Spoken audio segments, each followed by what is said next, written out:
I'm going to be kinda blunt here. For every single person going into writing or directing animation, this particular episode should be mandatory viewing. No, I'm not kidding. This isn't along the lines of someone doing something so incredibly well that it'll be remembered forever. It's more along the lines of that guy who said that maybe washing our hands before surgery might just be a good idea. This episode is the answer to a problem and an excuse that I've seen far too often, in bad shows and in good shows alike. Here's how the excuse usually goes. This character does stupid or cruel things all the time, so it's absolutely fine if they cause or exacerbate problems with their flaws. In essence, this particular behavior is okay because it's in character. This particular excuse needs to die because it's the #1 reason the characters fall into the worst kind of flanderization. And so, without further ado, I present the Gravity Falls episode, Land Before Swine. Show them how it's done. This episode starts with a dinosaur breaking the roof off of a police cruiser, which nicely sets up our future conflict. We cut to our main characters. Stan is leading a tour, and Mabel takes this opportunity to play with her pet pig in the way that only she can.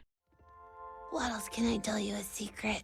You're my favorite pig in the whole world. And then she falls asleep. When Stan comes in, he trips over them. After some banter, Waddle starts chewing on Stan's pants. When he tears it, Stan wants to put him outside. However, Mabel says that there are predators out there. That's just the natural order. It's not my fault your pig's potentially delicious. That sounds like a slogan for an off-brand cereal. Unlucky Charms. They're potentially delicious. Meanwhile, Seuss and Dipper are trying to track down the dinosaur mentioned earlier. They set up some cameras in a very sappy area, and while they're distracted, something steals their bait. Mabel sees a baby carrier on a commercial that apparently works with pigs, and she just has to go and buy it. So she tells Stan to watch Waddles, and not let him outside. He agrees to it, and Mabel goes on her way. Dipper decides to develop the photos while Seuss makes nachos. Then we see that Waddles has destroyed a set that probably wouldn't have fooled anyone. The tourists angrily leave, and Stan turns on the pig. While Dipper's developing the photos, Seuss comes in and brings light into the darkness, destroying them. I must also add that Seuss coming into the room added absolutely no benefit to Dipper, and is ignorant to exactly what the problem was. Stan brings Waddles outside, and almost immediately the dinosaur takes him away. And yes, if you're wondering, the first time that I watched this episode up to this point, I was hating it. I hated this episode a lot so far. Yes, it's in character for Seuss to open the door and suddenly destroy Dipper's photos, and not realize just what's going on. Yes, it's in character for Stan to disregard Mabel's favor. Causing a problem will invariably put a character in a negative light. And if you use the excuse that causing problems is a part of their character, then that character has become a bad character. I've seen so many episodes fail on this principle alone. So, how is this fixed? Step 1 is regret. Seuss is regretful that he messed up. Stan is dumbfounded, although it probably was because a supposedly extinct creature stole a pig and flew off right in front of his eyes, rather than the pig getting kidnapped. When Mabel comes back, Stan lies to her because, as this episode established, he's kind of an asshole. He says that the dino broke into the shack, stole the pig, and Stan tried and failed to fight it off by punching it in the face. Mabel buys the story, and they decide to go after the dinosaur to get Waddles back. Luckily, Waddles' sweater left behind a red string. When Seuss nearly runs over his head, Dipper reconsiders taking him along. Step 2, at least on the stupidity side of things. Prove to your audience outright that the character has absolutely no ill intentions.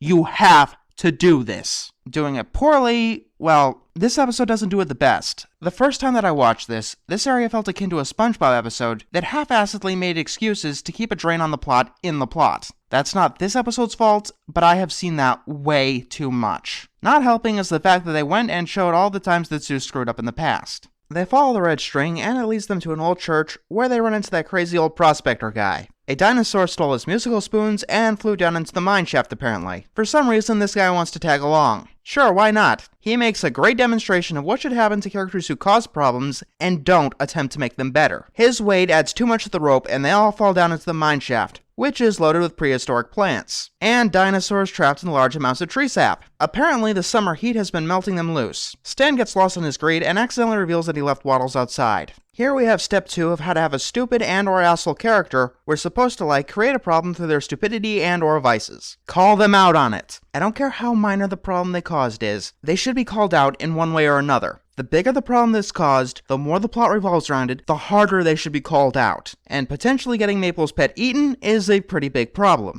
If you think You about put Waddles outside, then you lied to me about it! And now, thanks to you, my pig could be dead! No, that's it! Uncle Stan, I am never ever speaking to you again! It's satisfying and justified. The same thing happens with Seuss. When he loses the trail and then smashes the lantern through his stupidity, Dipper calls him out on it, which helps me forgive Seuss's damaging of the photographs from earlier. They then delve into bickering, which our clever writers cut short. The prospector has fixed their lantern and attracted their dino friend. Once again, the prospector causes another problem. This time he shouts and moves, getting the dinosaur to give chase. The group runs into an open cavern and hides behind a rock, while the dinosaur takes flight. They delve back into bickering once again, which once again is cut short by Waddles, who is still alive, and Mabel runs after him. So they all give chase, and Mabel finally reunites with Waddles. She puts him in the harness, but the dinosaur spooks him and he ramps into Stan. Then the dinosaur plunges them into the area below. Mr. Pines! Ah yes, that's important too. Unless the character is truly irredeemable, the other characters should still care about the stupid or asshole character. If they don't, you've probably gone too far. Anyway, Stan and Waddles land down below in some mud. Yeah, you would enjoy this. On a side note, this episode is really funny. The dinosaur steals Stan's fez and lets the other guys know that he might have gotten killed. The prospector doesn't have anything that can distract the dinosaur, which means that he's totally useless towards the solution of the problem. The only thing that he had done plot-wise was make things worse. So, what should happen to a character who causes a problem but does absolutely nothing to help solve it? Well, welcome to the world, little fella.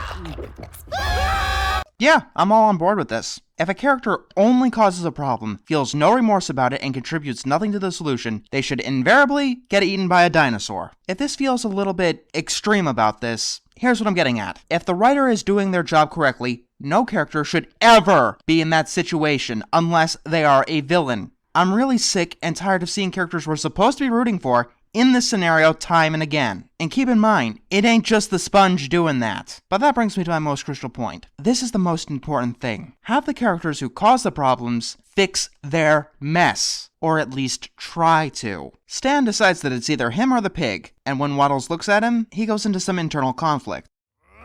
Oh, I get it. You're trying to guilt me. Who cares if you're Mabel's favorite thing in the world? I can live without the kid talking to me all the time, telling me her jokes, making me laugh. So Stan puts Waddles on his back, and he flat out attacks the dinosaur. Back up in the nest, the group is still confronted with the baby dinosaur, who's pretty much done with the prospector. Down there is how you redeem the asshole. Here is how you redeem the stupid. We have to get in a straight line. What? A pterodactyl's eyes are so far apart that if you stand right in front of it, it can't see you. You have what little knowledge they do have come into use. Or, you know, the powers of observation or empathy. Look, I know I've messed up a lot.